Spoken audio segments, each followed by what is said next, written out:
YMCA education series is free and open to the public, so we encourage you to invite family and friends to participate. We host approximately 8 to 10 of these programs a month, varying on different topics. This program will last about an hour, and you might find that you have questions during the presentation, which we'll be happy to address at the end of the program. When you have a question for the speaker, simply type it into the chat section on your screen, and I will relay the question to the speaker at the end of the program.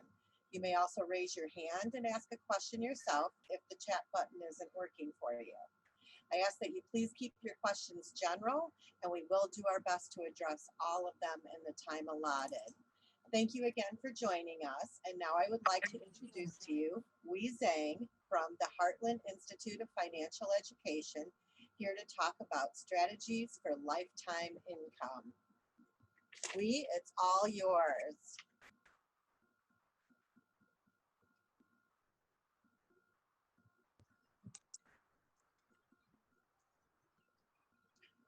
Wei, are you going to share your screen? Yes, I'm going to. Hold on.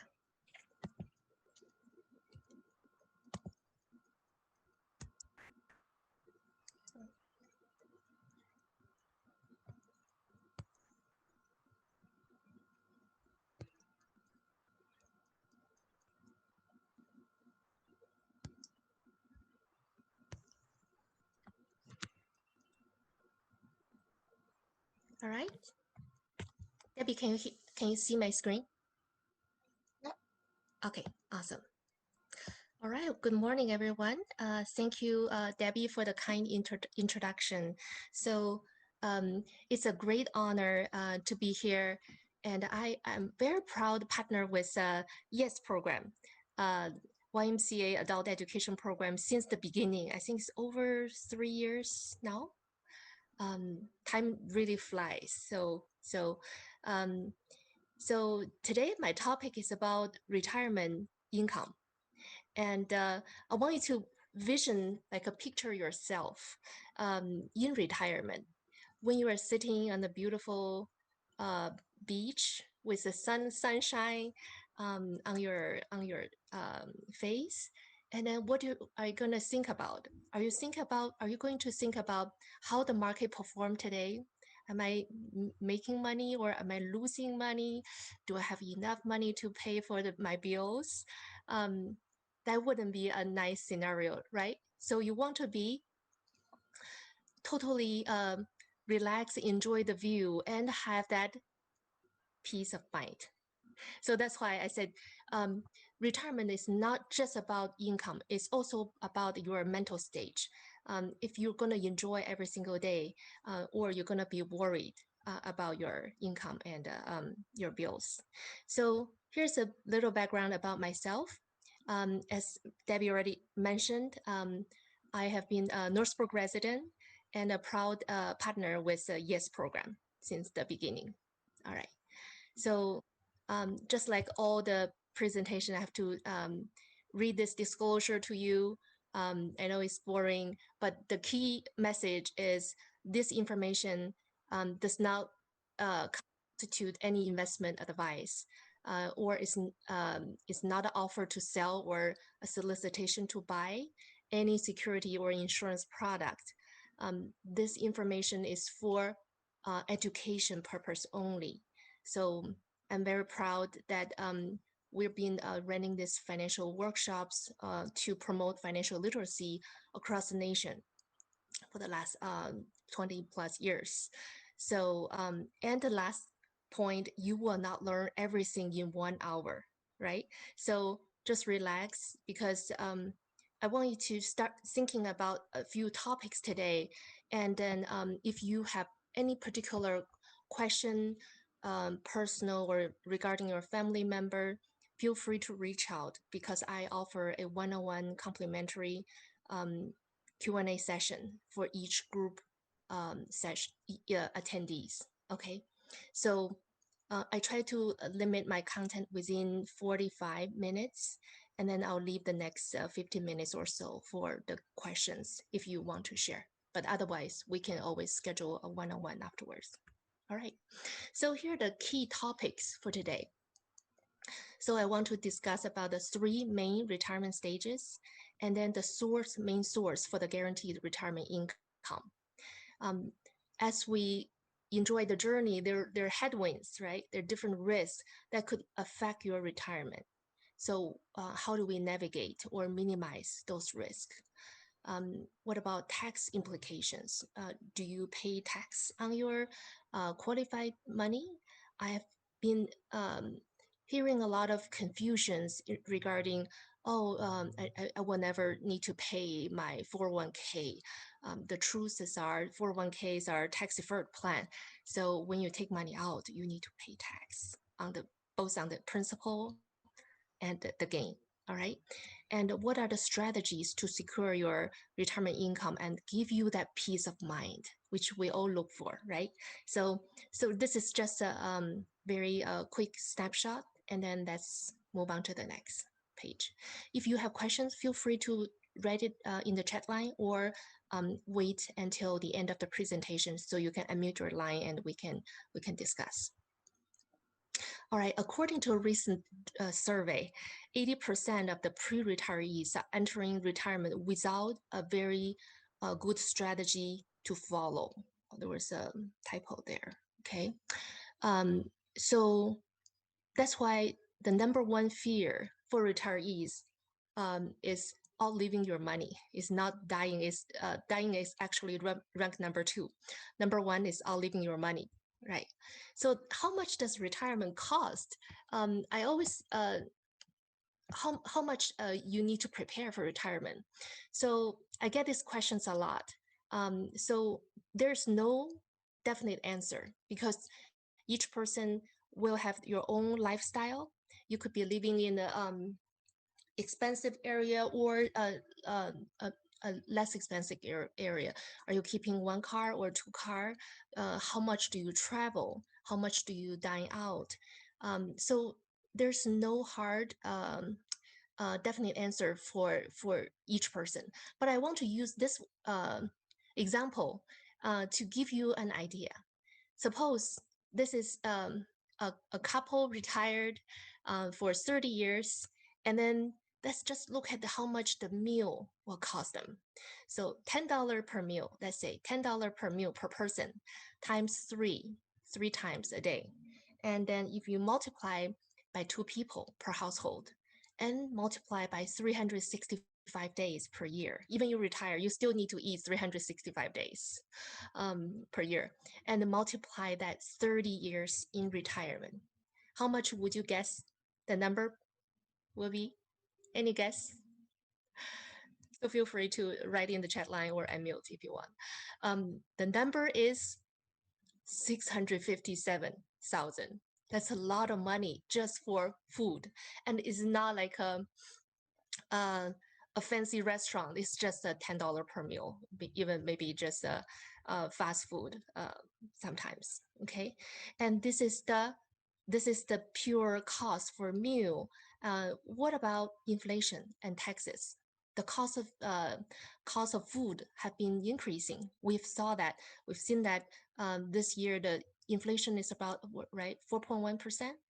So how much the 4.1% will impact your living cost.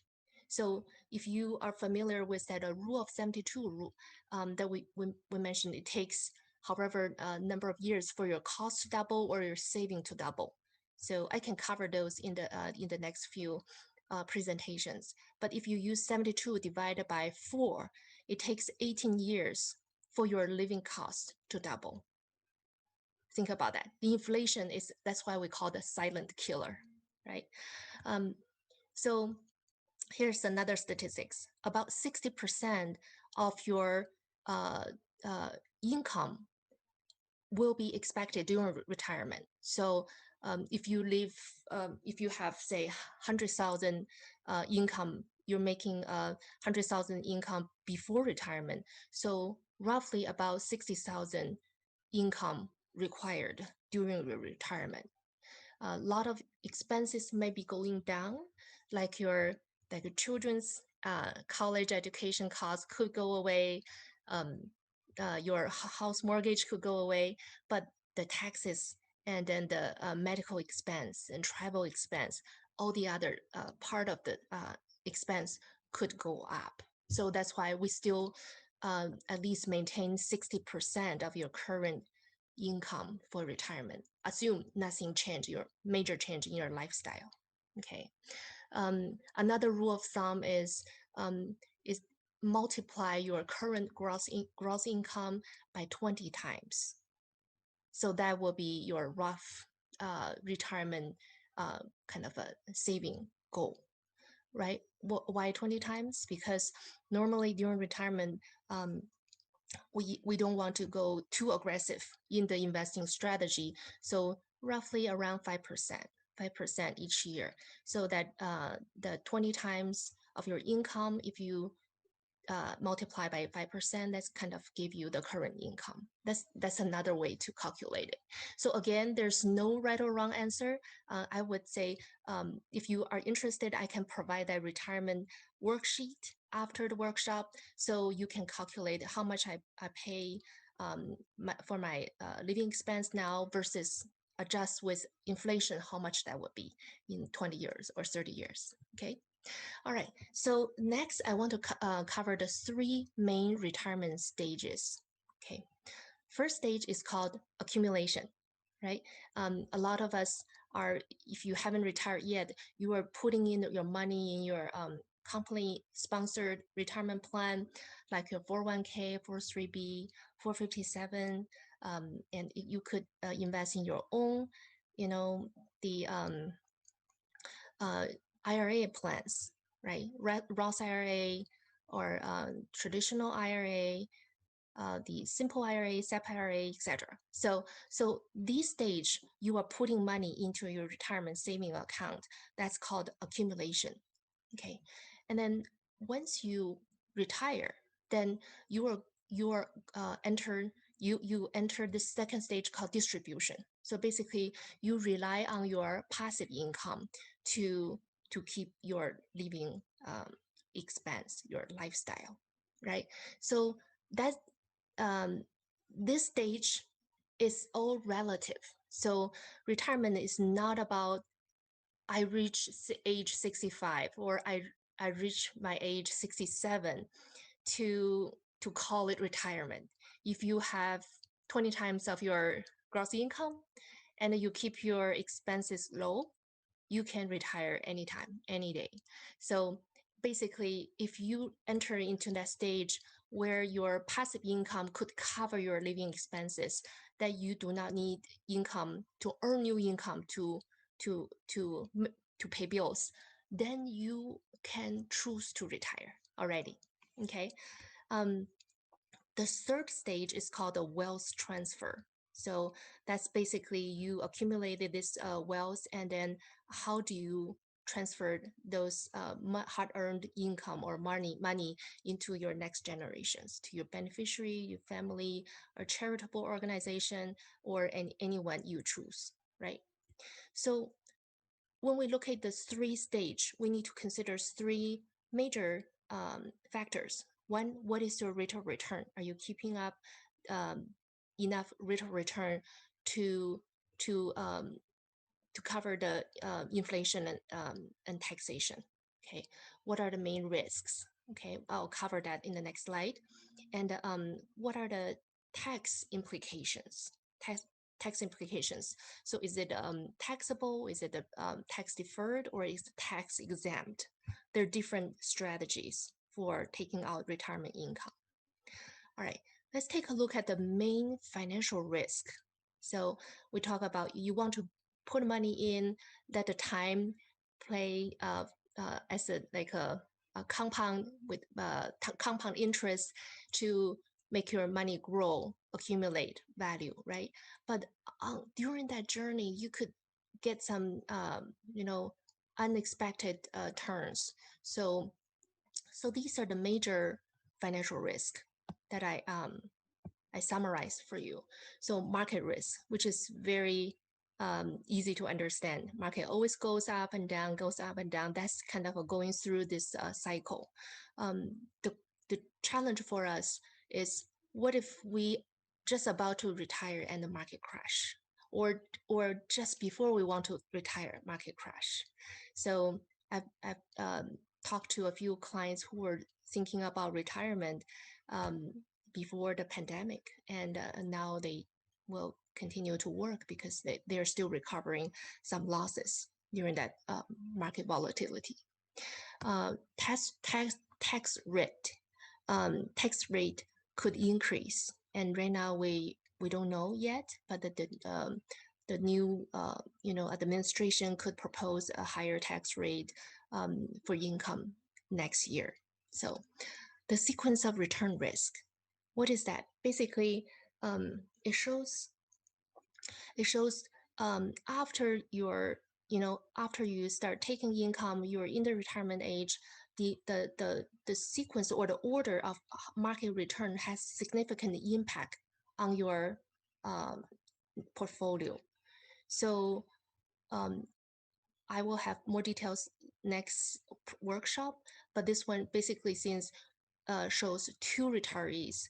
They both retire at with, let's make it simple, 100,000 retirement income, retirement savings. And then the first retiree, as soon as he or she retire, the market continue to go up, right? Continue to go up. And then as a return, even afterwards, after 3-4 years, markets start going down. And then because of the first accumulation of those returns, that this retiree was okay even to deal with some volatile market later on, versus the second retiree wasn't that lucky. So the year after he or she retired, markets start going down for 3 years straight, right? And then in the fourth year, market bounce back, but because of the initial loss, that individual wasn't able to recover the loss and then still sustain for the income withdrawal. So the second retiree, even retired 3 years later, end up depleting all the retirement income. So this is about the market timing, how the market performance relate to the income withdrawal. So that's just a very high level. What about interest rate? Interest rate goes up or goes down, that could impact your cost of keeping your retirement, especially fixed income product. And the next one is investor behavior risk, that we call individual investors not always make that rational investment decisions. So there are two major factors that could cause them not making that rational decisions. One is greed, the other is called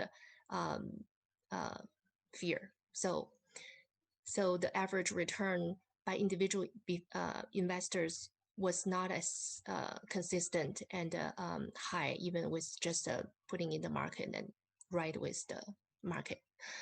Inflation risk, we mentioned that already. The last 20 years, around 2%, 2.5%.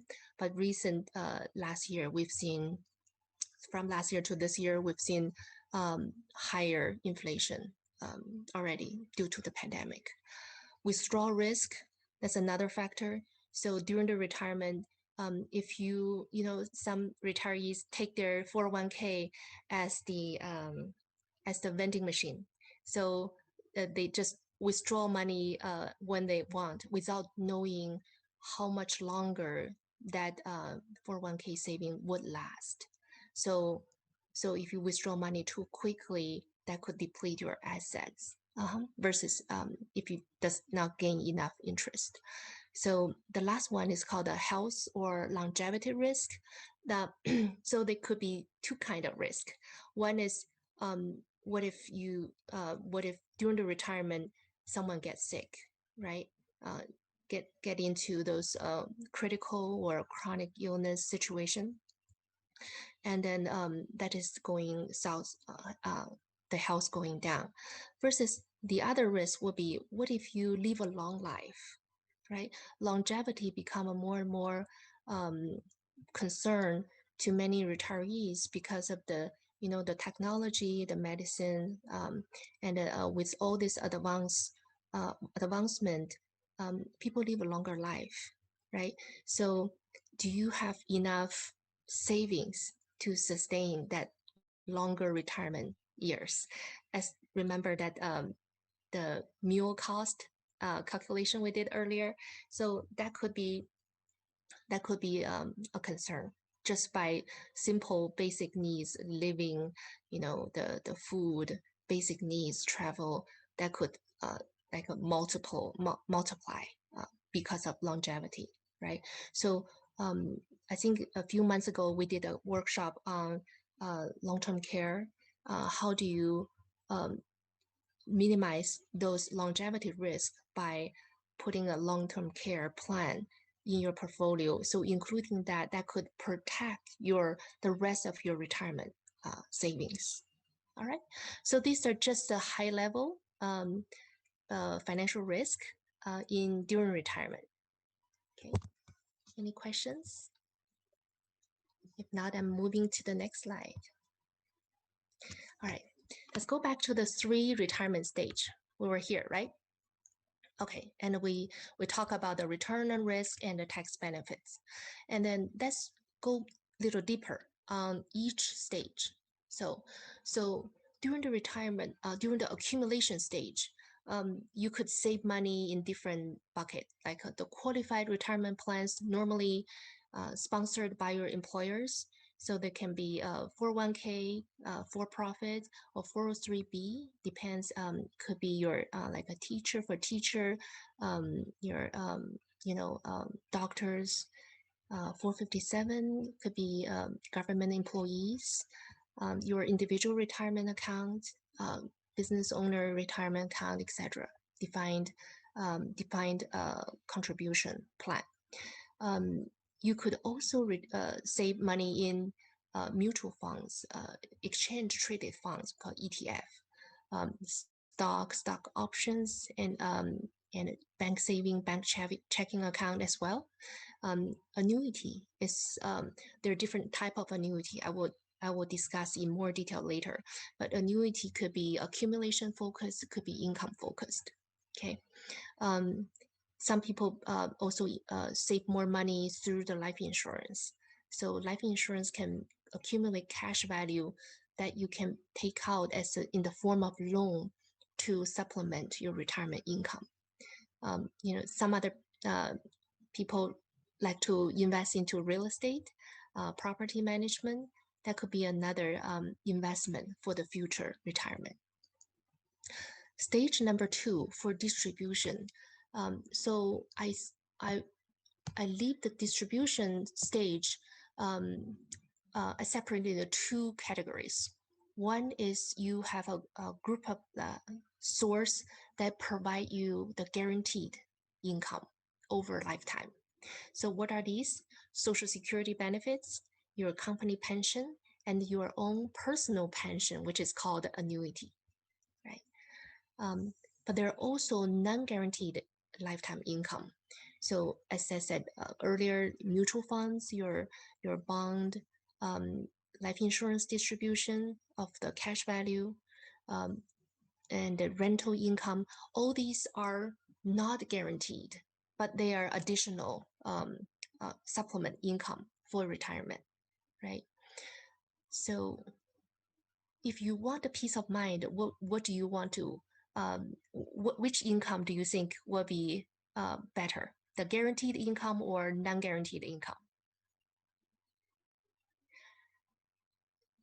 So I know you're muted. So, but most people would feel that if they have a guaranteed income coming to their mailbox or coming to their bank account, that will give them peace of mind because they don't worry if the market goes high or low, whether there's any kind of a pandemic or anything. So that has nothing to do with their retirement income. That mind alone will give you the peace of mind, right? Let's take a deeper dive on the retirement guaranteed income source. So this you might have seen this before. So the guaranteed income, there's 3 major source. One is your from the government, Social Security, and then the next one is company pension, and then the last one will be the NASDAQ, right? NASDAQ. So we just finished one Social Security planning last month. So we have discussed different way you can maximize your Social Security income as a household, and also how can you defer taking Social Security and then get that 8% increase in your income year over year for up to age 70, right? So take a look at this two triangle in the, we call it yesterday, basically 1940s, 50s. So when there's a Social Security is strong and pension has a lot, company offers it, that personal saving is only counting a small percentage. Fast forward to today, Social Security is under question mark because I will explain in the next slide, and the company pension is also quickly decreasing. So, which means your personal saving is getting more and more important because you see that percentage has shifted to mostly on ourselves. Okay. Right. Why Social Security is under question mark is, you see, in the 1940s, there are roughly 40 people who work and contribute to the Social Security fund, versus one retiree withdrawing money. And in 2020, that number has decreased to three people working to support one retirees, right? Let's look at this. Without any changes, in 2034, the Social Security Trust Fund will be able to pay only 79 cents per $1 of scheduled benefits. So that number will continue to decrease. Basically, it will go like a one person to one person situation, because of the increase of baby boomers who were born between 1946 and 1964. And these around 76 million of baby boomers, they are going into retirement age. And then when they start taking retirement benefit, they quickly decrease the Social Security Trust Fund, versus not enough workers to continue to contribute. That's why you see that kind of a dynamic has changed, right? What about the company pension? Company pension, also called defined benefits plan. So you work for a company for 30 years, 40 years, and then after that, you retire, and then company will pay you based on your contribution, right? And it's how many years you work in there. Look at this. This quote. In 1998, there are around 59% of the companies, they provide company pension. Fast forward in 2019, only 14% of the Fortune 500 companies offer a defined benefit plan, which is called a pension plan. So that number has quickly decreased, and so that means the retirement saving, the kind of a role has shifted from company to individual. Instead of offering a defined benefits plan, a lot of companies start offering this 401k plan, which is or defined contribution plan. So company provide a match for the employees who save in the plan, either from 3%, 5%, 7%, all the way. So once the company match the contribution, and they already support you or the employees for the retirement saving, and then it's up to the employee to manage those funds and make sure it's not losing value, it's lasting enough for their retirement age. So that responsibility has shifted from the company to individual. Okay. All right, now I want to talk about this annuity, which is the third piece of that triangle, right? The triangle. So how does, there are different ways to save money from the personal perspective, but there's only one plan can provide that guaranteed income over lifetime, which is called annuity. If you take a look at this picture, annuity works like has three components. So there's a growth piece, there's safety piece, there's a longevity piece. Okay, so with that annuity is that little red triangle in the middle. Okay, and so how does it work compared to 401k or IRAs? Um, the 401k IRAs provide the growth, which is the blue circle. However, there's no protection for the 401k or IRAs, and there's no guarantee that your saving in IRA or 401k will last for the entire life of the account owner. So annuity provide the safety and the longevity, which is a great supplement or addition to the regular retirement saving with employer or on your own. Okay. So in terms of the annuity, there are different types. Okay, so there's an income annuity, there's a growth annuity. It depends on the goal, right? I have helped my client to go with different annuity type. So for younger client, normally they look for protected growth instead of turning on the income. Because there's the IRS rule 59.5, you won't be able to take income out before then without penalty. Yes, you can take money out, but there's 10% penalty plus tax on top of that. So for people who are pre-retirees, close to retirement, income annuity might be a better fit. So again, it's case by case. There's no general rule of thumb in this area. And annuity can work with different source of funds, can be a rollover from a 401k plan, or can be just some lazy money that's sleeping in your bank account, not earning interest. So based on the source, they're qualified annuity and also they're non-qualified annuity. The difference is qualified annuity is just be pre-tax to pre-tax rollover, and there's no tax implication for rolling over your previous 401k plan. And then once you start taking income, and then that's when the taxation comes in, just like 401k. You take money out, you pay tax on the principal, you pay tax on the gain. Okay, for non-qualified annuity, because the principal is after tax, only the gain part is taxable. So, so when you take income out, the interest will be taxable, but not the principal you put in. So there's only one tax you pay for your principal, not twice, right? And another question I got a lot is, annuity, once you put in the plan, and if you pass away early, then you basically you lose all the remaining value. That's not necessarily the case. Depends how the annuity is designed. Most annuity that I work with for my proposed for my client has a death benefit attached to it.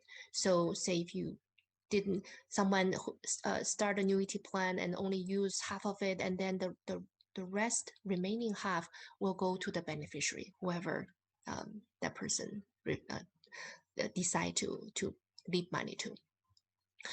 From how the annuity accumulate value, there are different types as well. So there's a fixed annuity, which grows like just like a CD, right? Give you 2%, 3% guaranteed. It's called a MIGA, multi-year guaranteed annuity.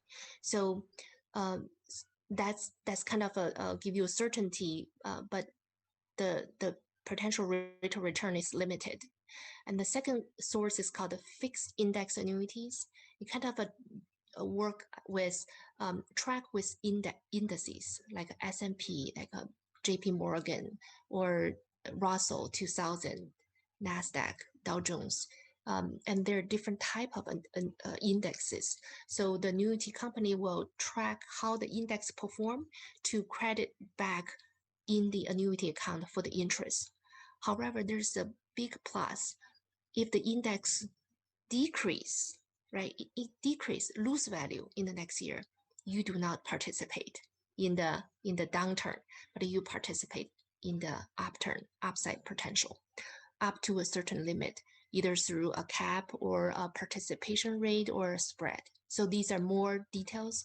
I will be happy to explain case by case, but this is just general for education purpose. You know, there are different type and how they work. It's just like when you drive a car, you can drive a gasoline car or a hybrid or electric. So there are different way to uh, uh, like support the engine. The next one is called a variable annuity.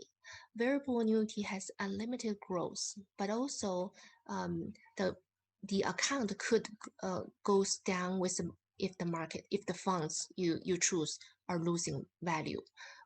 Variable annuity sometimes come with a guarantee on the protected income base that can give you a kind of a certainty that you participate with a market upturn, but not a downturn. So there are different type of safety features built in with different annuity plan. So again, those are too much detail. I don't want to go into too much detail, but just want to let you understand their different ways. The next kind of a category is depends how soon you want to access those income from annuity plan.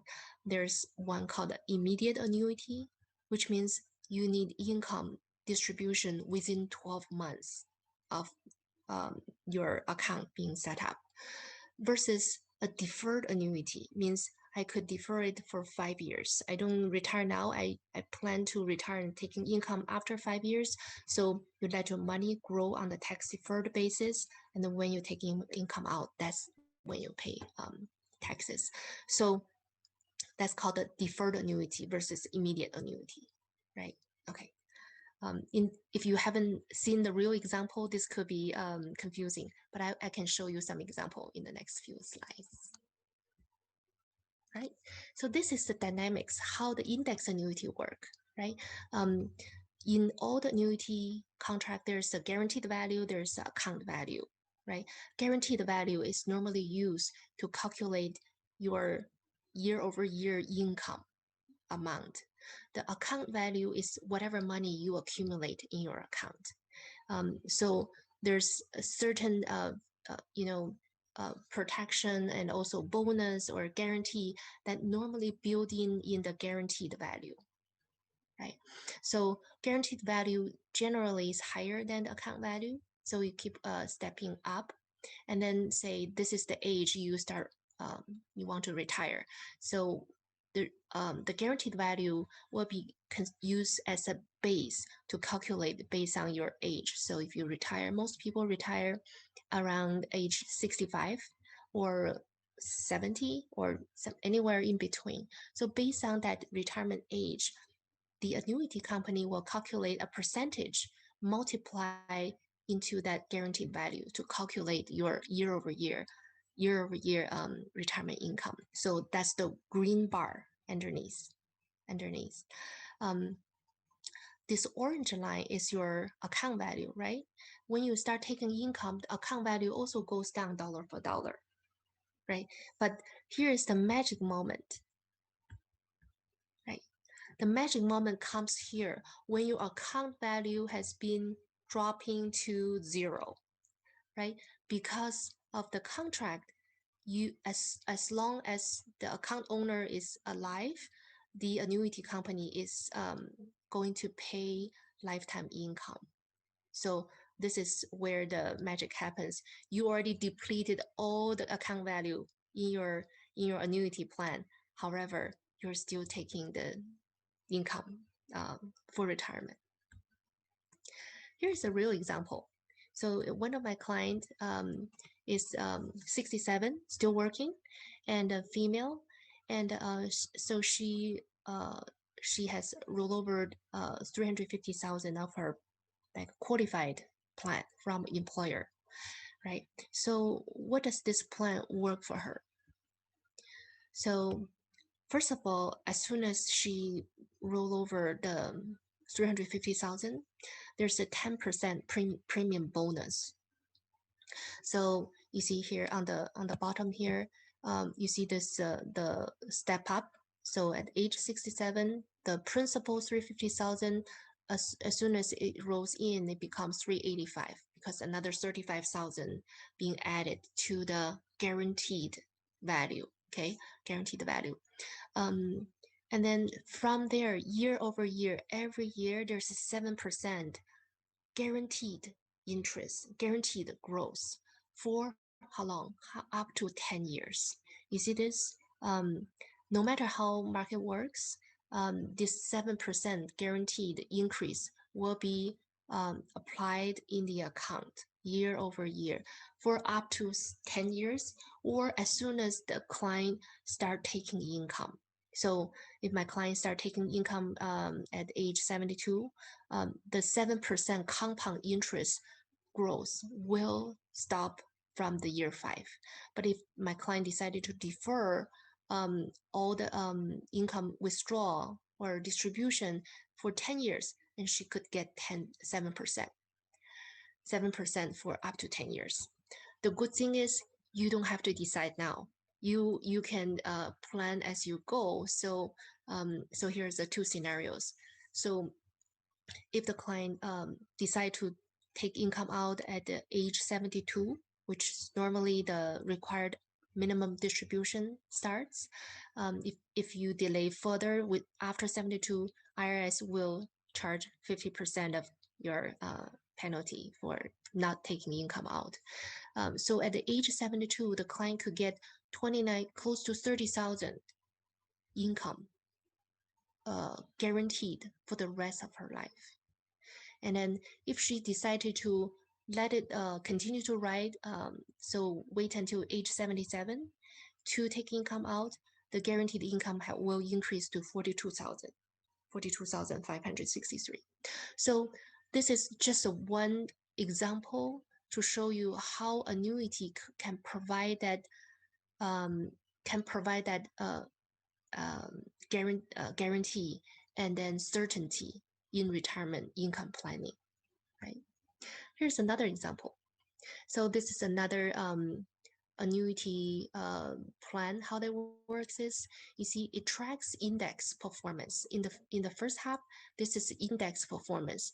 The index didn't perform so well in the first year, negative, and then the following year, year 2, it become positive, and then year 3 negative, year 4 positive, and then again year 5 positive. So right, so how does that impact your retirement income, right? So this is again hypothetical examples. So assume the first year, okay, the client start withdraw, the income is annually $4,000. After the first year, market index dropped value. Guess what? The client's income will not decrease 1 penny, right? The second year, the index performs 3% plus. Guess what? The client's income step up with the market, right? Third year, market drop 4% negative. Guess what? Client's income stay unchanged. So next year, index perform better, 3%.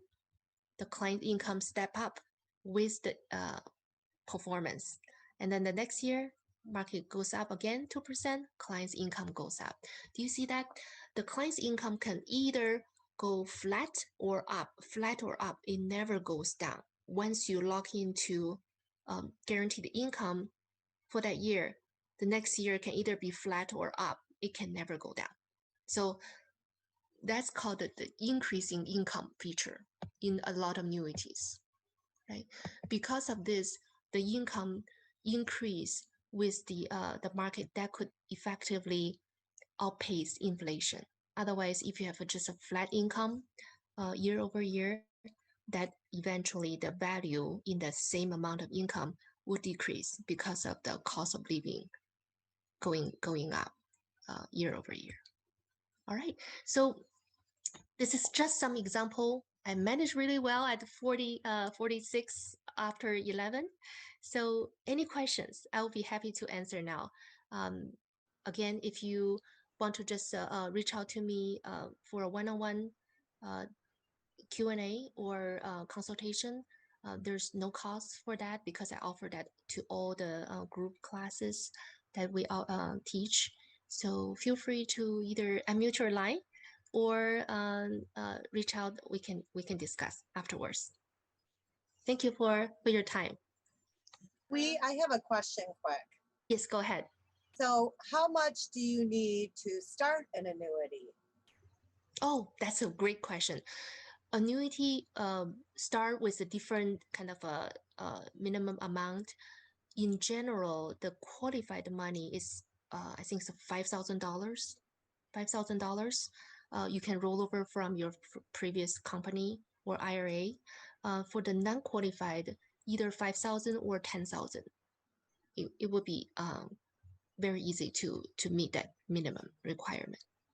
Okay, good to know. Are there any other questions? Yeah, question. Hello? Hello? Yes, hello. Hi, Wei, can you hear me? Yes, I can.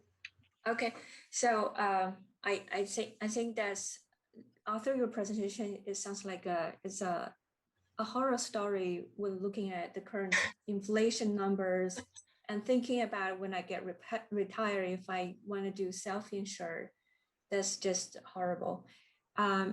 My question is, I understand that annuity can provide us with the security of lifetime income, but at the same time, the argument is that it grows slower compared to other investment method.